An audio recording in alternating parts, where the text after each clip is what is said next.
नमस्कार दोस्तों, आज आपके लिए एक और कार्टून वीडियो लाया हूं, तो आप मेरे YouTube चैनल को सब्सक्राइब जरूर करें।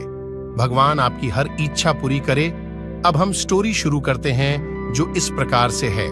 चंदनपुर नाम के एक गांव में ईश्वर नाम का एक चाय वाला रहता था। ईश्वर लोगों को चाय पिलाकर अपना घर चलाता था। इतनी महंगाई होते हुए भी ईश्वर की चाय सस्ती बिकती और कभी तो उधार वाले ग्राहक बिना पैसे दिए ही चाय पी जाते थे। तो कभी कोई मजबूर भूखा प्यासा इंसान आ जाता तो ईश्वर उन्हें भी चाय पिला देता। ईश्वर की चाय की दुकान ऐसी जगह पर थी जहाँ कुछ लोग चाय पीने के बहाने इकट्ठे होते थे और अपने दुख दर्द की बातें आपस में किया करते थे, जो बातें ईश्वर चाय वाला भी सुनता था। क्या बात है नंदन, बड़ा परेशान लग रहा है। हाँ, माँ थोड़ी बीमार है और उनके इलाज के लिए मेरे पास पैसे भी नहीं है। क्या बताऊँ, अब मेरा भी मुश्किल से घर चल रहा है। जरा चाय वाले भाई से पूछकर देखो, शायद कुछ मदद मिल जाए। अब नंदन ईश्वर चाय वाले से कहता है, ईश्वर भाई साहब, क्या तुम्हारे पास 1000 रुपए होंगे? मैं 3-4 दिन में वापस कर दूंगा। मेरी माँ का इलाज करवाना है, तो प्लीज मना मत करना।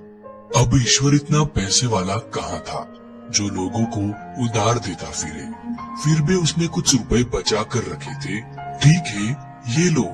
और ईश्वर चाय वाला उसे पैसे दे देता है और अगले 3-4 दिनों में ही नंदन ने 1000 रुपए चाय वाले को वापस लौटा दिए।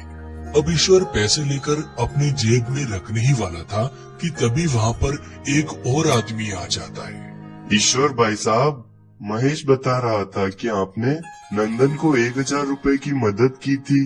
कृपया मेरी भी 500 रुपए की मदद कर दो। मैं आज शाम को ही पैसे वापस लौटा दूंगा। अब ईश्वर ने उसे परेशानी में समझा देख 500 रुपए दे दिए और उस आदमी ने उसी दिन शाम को सच में 500 रुपए वापस लौटा दिए। धन्यवाद ईश्वर भाई साहब। अच्छा, मैं चलता हूँ। अब थोड़ी ही देर में एक वृद्ध आदमी ईश्वर की दुकान पर आता है। बेटा, नंदन ने मुझे तुम्हारे पास भेजा है। मुझे मेरी दवाइयों के लिए 1200 रुपए की आवश्यकता है। जैसे ही मेरा बेटा मुझे पैसे भेजता है, मैं तुरंत तुम्हें वापस कर दूंगा। चाचा जी, मैंने तो नंदन की यूं ही मदद कर दी थी। मेरे पास इतने पैसे कहाँ होते हैं। बेटा, ऐसा ना कहो, मुझे दवाइयों की सख्त जरूरत है। तुम मना मत करो। आप मेरे पिता समान हैं, इसलिए ये लीजिए 1200 रुपए। इन्हें आप रखिए और दवाइयाँ ले लेना।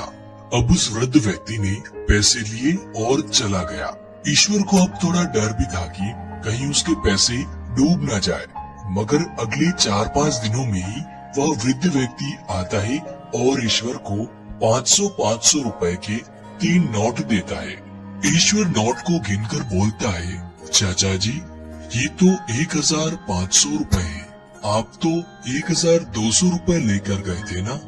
ये लीजिए 300 रुपए वापस। नहीं नहीं बेटा, तुमने मेरी समय पर मदद कर दी, ये पैसे तुम्हारे हैं, तुम रख लो। नहीं चाचा जी, मैं नहीं रख सकता।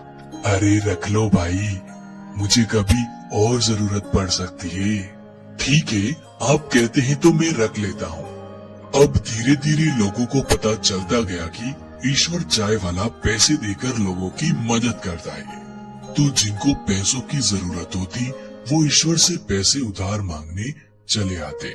चाय वाला भी अब उन पर विश्वास कर उन्हें पैसे दे देता और जो लोग जितने पैसे लेकर जाते, उससे थोड़ा ज्यादा ही पैसे ईश्वर को वापस लौटाते।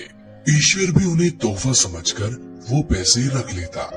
धीरे धीरे वो एक्स्ट्रा पैसे ब्याज में बदलने लगे।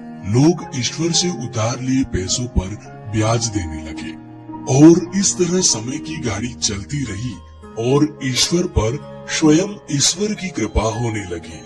उसकी चाय की दुकान एक बड़ी दुकान में बदल गई और चाय का धंधा तो एक तरफ चलता रहा, साथ ही पैसों की लेन देन का धंधा जोरों पर चल रहा था।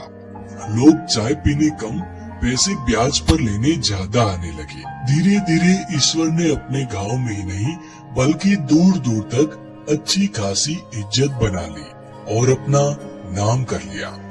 इस कहानी से शिक्षा, जिंदगी हमें एक बार सफल बनने का मौका अवश्य देती।